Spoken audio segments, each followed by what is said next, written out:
We're finally going sailing today. This will be our third attempt and our first success for this season. I guarantee it. I have been studying the waves and the wind and reinforcing in my mind that no matter what, we are going out there, especially since there's no tears in our sail. Before we do, I want to spend some time talking about Bellingham Bay and our PY23 sailboat and why the waves kind of make it trickier for me to want to be out there sailing when relatively it does look like pretty decent weather. Bellingham Bay is infamous for patchy and shifty wind. It can be completely calm in 1 minute, and then next thing you know, you're hitting gusts up to like 24 knots. It's very unpredictable wind conditions, and that's just caused by the surrounding geography. It's bordered by hills and mountains, and it creates a funnel that makes the winds act in unexpected ways. There's also strong tidal currents, also caused by the geography. They're very easy to push you off course, and the weather patterns and the geography makes for very choppy waters, even on days where it seems relatively calm. And those rough waters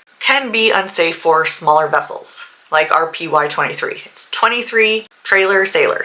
And the thing about the PY23 is she's a good boat, but you have to be able to sell her right. She has a 19-foot water line, and that choppy water, she doesn't really cut through it. She bounces on top.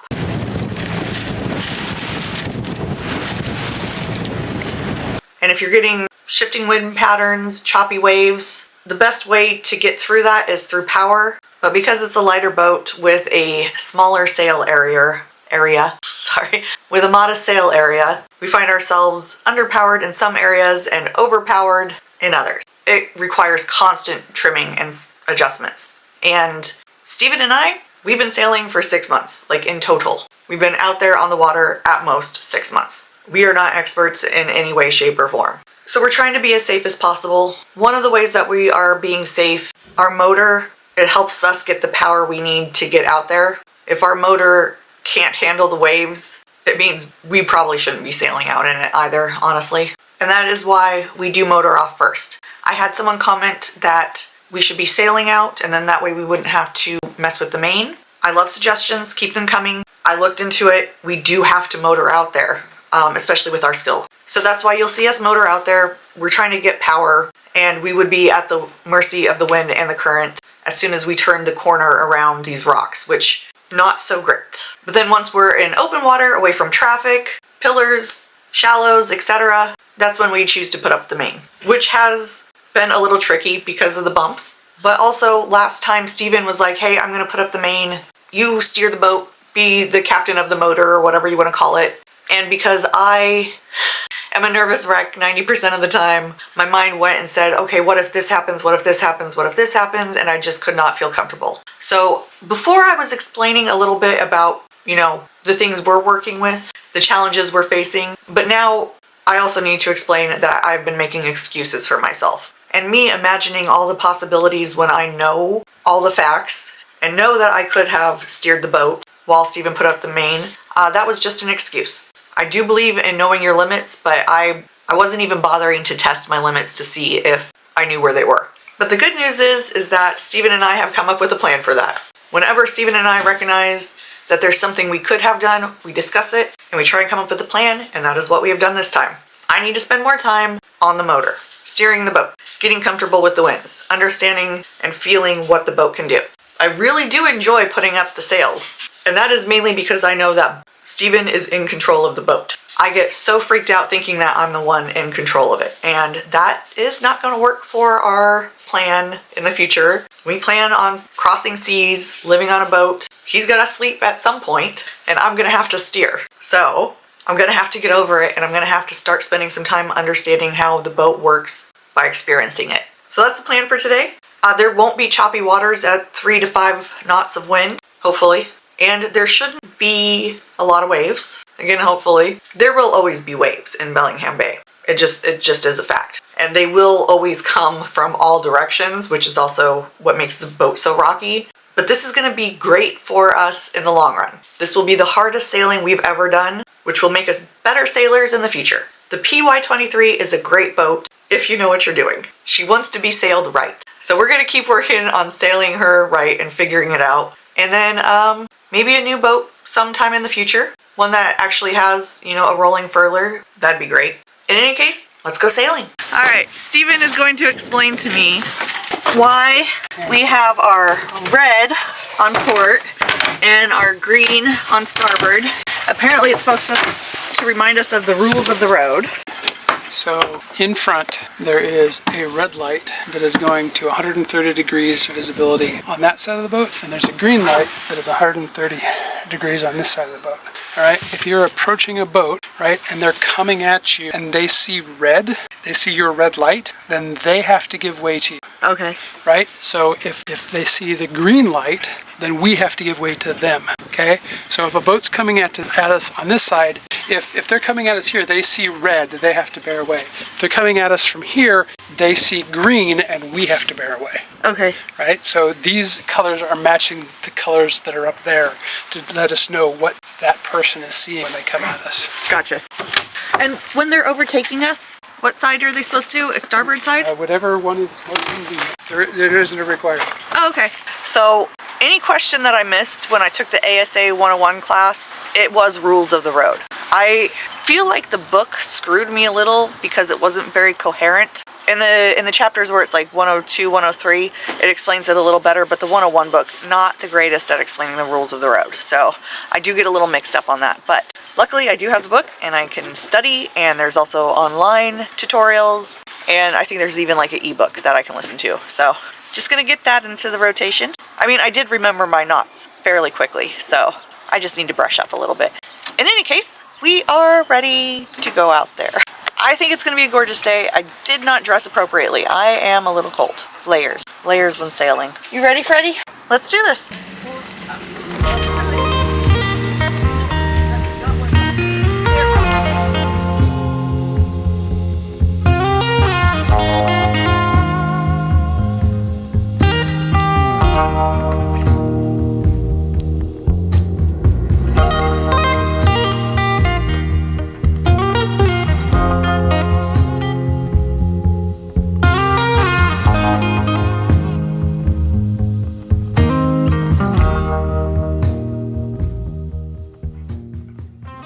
So at some point we got a dead battery. I don't know where. Regardless, I was in control of the motor and the tiller while Steven put up the sail. I was nervous. Truth be told, there was nothing to be nervous about, but you know, you can tell yourself that and know it, but you can't control it. But you can control what you do with that. And I did. I am really glad that we did not go sailing the last time. I'm glad that I didn't attempt that. Whoa!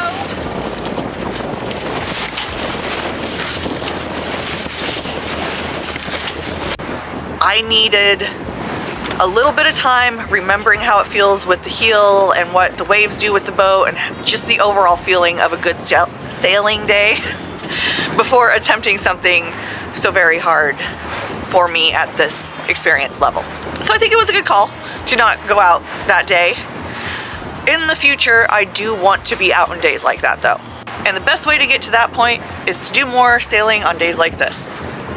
And then progressively, you know, try harder.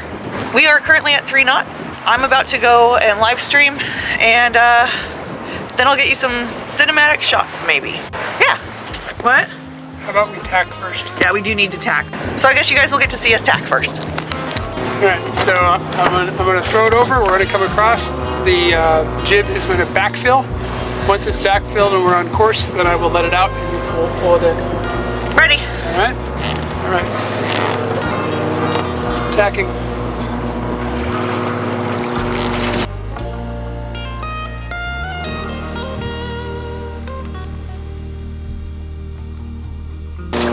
Backfilled.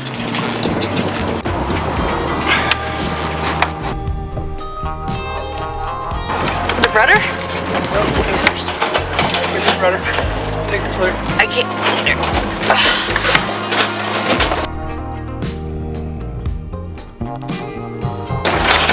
Alright, just so you know, you gotta ship ahead on starboard.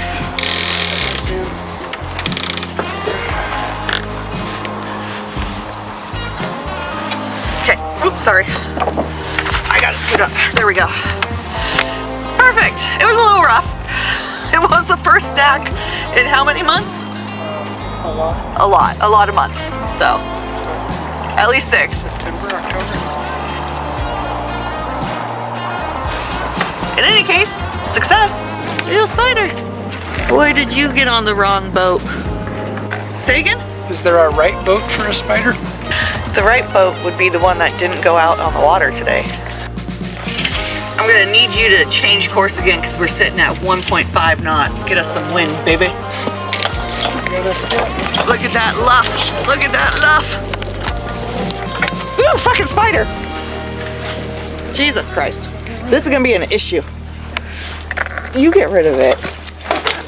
I don't touch them. Ooh, ooh. Ugh. There we go.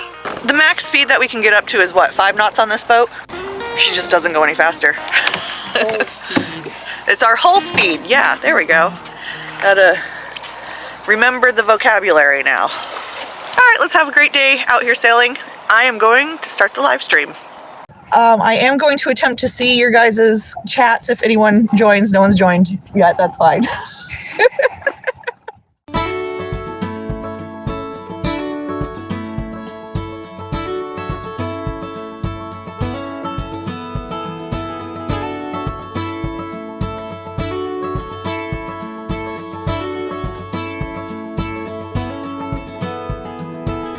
It's been a long, hard season.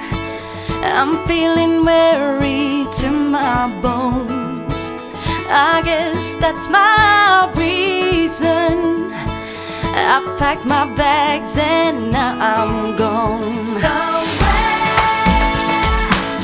between the sun and the deep blue sea. That's where you find me. Tender red, flat out on a beach bed. That's where you find me. Working on my fishing skills in a little boat that I'll rent. Ain't got nothing but time to kill. No vacation's been more heaven sent. Somewhere between the sun and the deep blue sea. That's where you find me. Tender red, flat out on a beach bed. Somewhere between the sun and the deep blue sea. My feet in the sand, green umbrella drink in my hand. That's where you find me.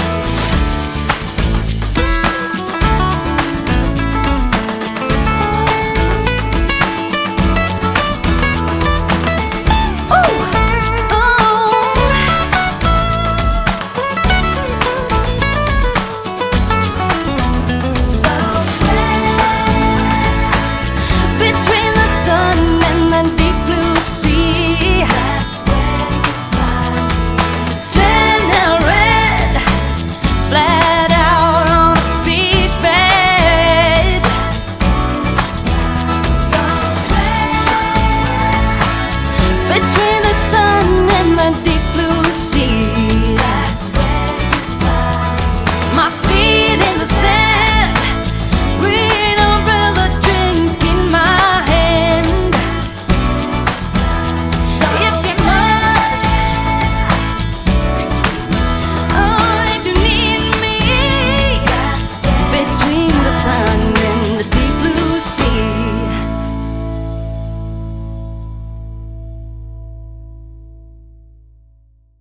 Okay, say again, what's the plan? I don't know. I said it already.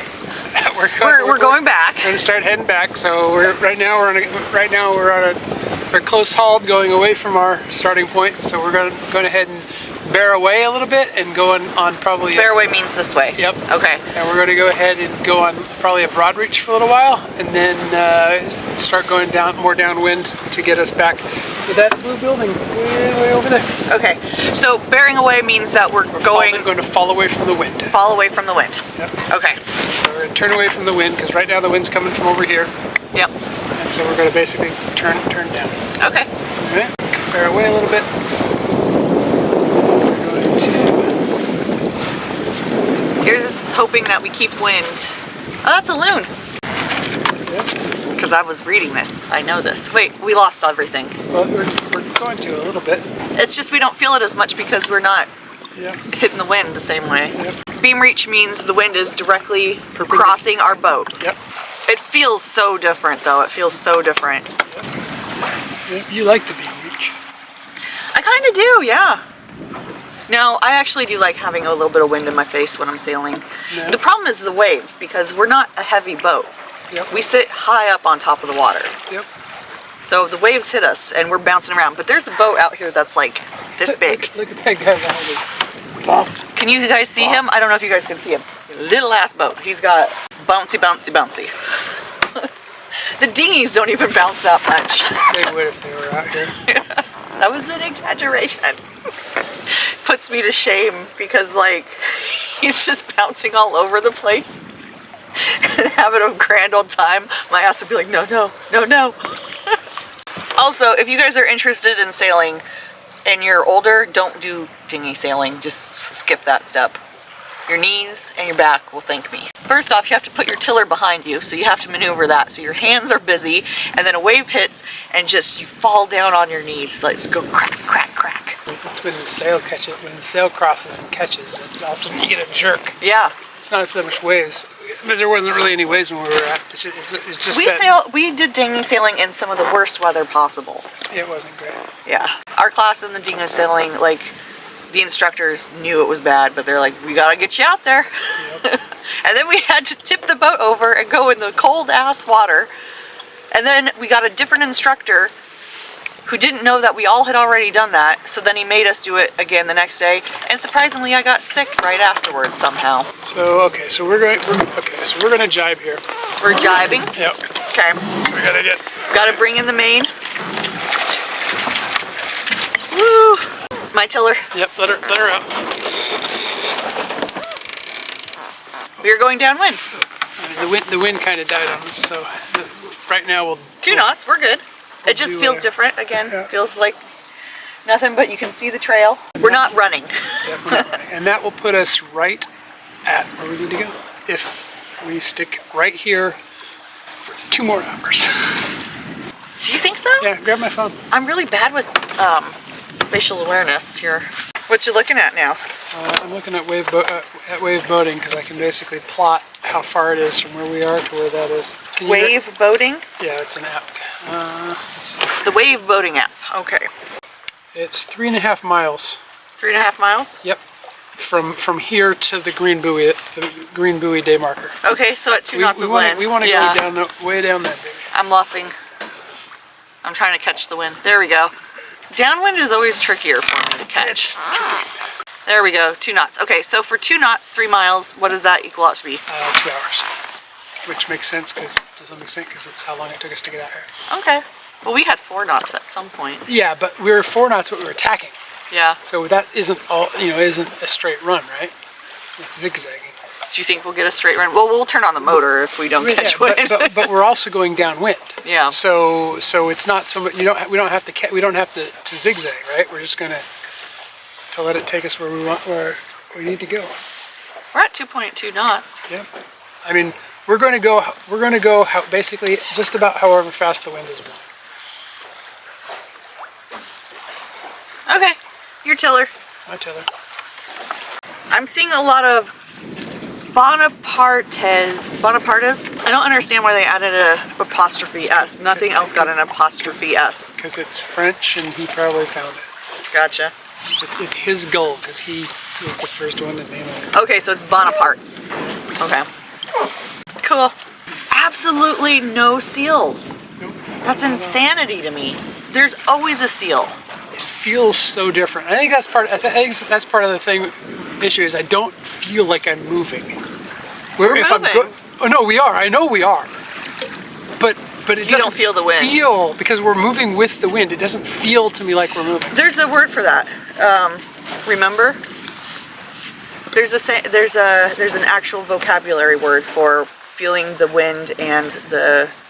Well, it's the apparent wind. The apparent wind. There is no apparent wind because we're traveling with the wind.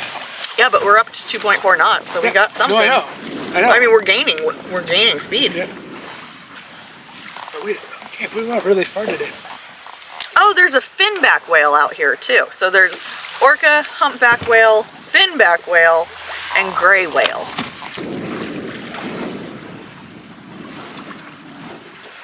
So yeah, we're gonna do this for 2 hours. It's gonna be not that interesting. So we'll see you guys on the shore. This is the relaxing part. Yeah. All right, so we have gotten fairly close to the marina. It's been an hour and a half, and about half an hour would have taken us to where we need to be. Steven had it exactly correct on how long it would take us. The wind still feels relatively nice. I'm enjoying my time, so we're gonna spend a little bit more time out here. I just wanted to get closer because we were far away. That's the great thing about starting early when sailing and having the best day of sailing you've ever had. You can just continue to sail a little bit more if you're enjoying it, which I am, so we're gonna do that. Quick note, I saw a tuft puffin. I saw 2 tuft puffins. So there was a gull that we couldn't identify even with my pamphlet. Steven thought it might be a female version of a goldeneye duck, which is not in my pamphlet. We had to go on the internet to find it. But we busted out the binoculars and I was looking and I was like, holy shit, there's an orange beak and there's yellow hair. And tuft puffins are actually quite rare to see. You usually, like, there's only one spot. Pablos Island, I think, is where you would see a lot of them. They're not a rarity. But it was really, really exciting to see 2 of them in a bunch of other birds, like in a different flock. So I didn't get to see a whole bunch of wildlife. Like, there were no whales this time, there were no seals this time, there were no porpoises, but I got to see 2 tuft puffins, that's hard to say, through my binoculars. Which is fine, it was through binoculars. I still got to see it, clear as day. Anyway, we're gonna sail a little bit more, we're gonna find some wind, enjoy a little bit more time out here. In any case, this has been the best day of sailing ever. And if you look at our little navigation system here, you will see a whole bunch of scribbly gobbledygook. And then today's sailing was 1 zig, 1 zag, 1 zig, and then straight sailing all the way back. That's exactly how we should be sailing to get where we want to go.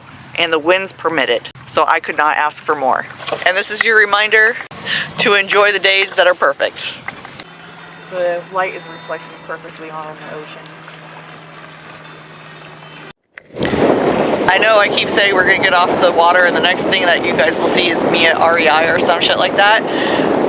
The weather is so good. This is perfect practice weather.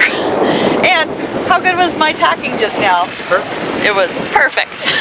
So we're gonna stay on here as long as we need. This is gonna give us plenty of experience that I personally need, and this is like the optimal conditions. I don't know how it could get more perfect than this. The waves are not beating us. The wind is great. The sun is shining. I love it all so much.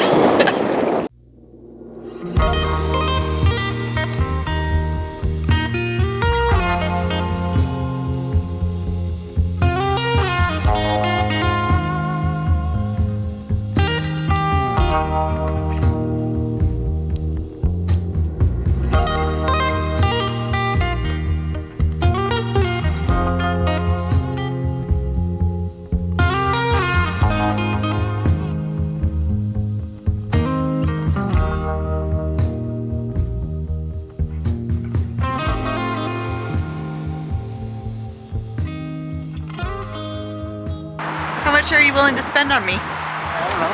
Everything. Everything? Isn't that how it works? I got myself a keeper.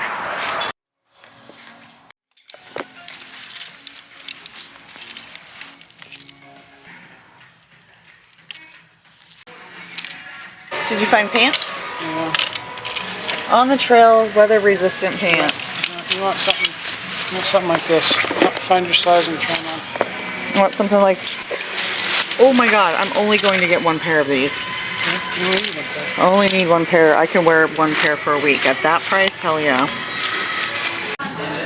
Steven has found me a pair of pants, a thermal, and a rain jacket. I can wear the same clothes for a week. If it means sailing in Scotland and having the adventure of a lifetime, definitely can do it. Especially if I'm wearing good quality clothes.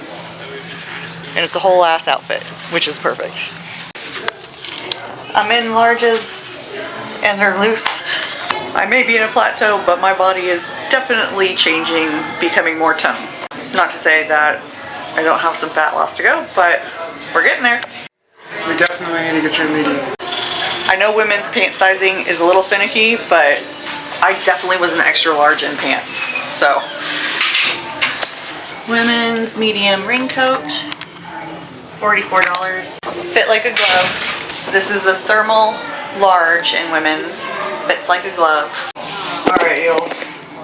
There is definitely camel toe going on here, but it fits without falling down, and there's a bit of stretch. So if I could just tone up, I think these will fit without the, you know, camel toe situation. But luckily, the thermal hides it, so we're good. This is perfect. The pants are gonna be 100. The shirt is 44. The raincoat is 44. It's okay. I'm gonna use all of these items a whole hell of a bunch, so it's worth it. $207. I could cry. The thing is, this will last you a decade. It will last me a decade. Just like that shirt will last you a decade. And I also plan on taking this to the trip to Scotland, so it will last a long time. And I do need to talk to you guys real quick, specifically why we had to get these pants specifically. So when I bought these shoes, they're good shoes. We went to an outdoor store, and they had pants, and the material didn't feel right. The fit never fit right. This is a really good fit, in all honesty, even with the camel toe action going on. But where the ass is, where the legs are, it's going to be comfortable. It fits correctly in mostly all the right places. The designers can't do anything about, you know, me being very heavy in my stomach. This is where I carry most of my fat, is my stomach and my boobs and my chin, which I'm not gonna hate about the boob part, but the chin and the tummy I could, you know, get rid of some. In any case, it fits great. It is wind resistant up to 35 miles per hour, and it is non-fluorinated DWR. I don't know what any of that means, but the other pants at the outlet store, you could tell it was cheap. The material felt, how do I even describe the material that it was? It just felt like it was made at Temu or Shein. It was a knockoff of what these are supposed to feel like. So it is 63% nylon, 26% polyester, and 11% spandex. And I'm pretty sure all the pants that I tried on that were way cheaper, the polyester was probably 99.9% of it. That's what it felt like. So I think the thing here is the nylon. It's also just well made. It just is. But the thermal is called Smart Wool, W-O-O-L, but it is 52% wool, 45% polyester, 2% elastane, 1% polymide. I don't know what polymide is, but yeah, it's 52% wool good for rainy weather. And you don't really overheat in a thermal either, because it's breathable. So this is perfect. I've got my clothes that I'm gonna wear. Honestly, really lucky that there was so many options in the returns and clearance, huh? I do wish there were more pants options, but honestly, I could see why there wouldn't be pants.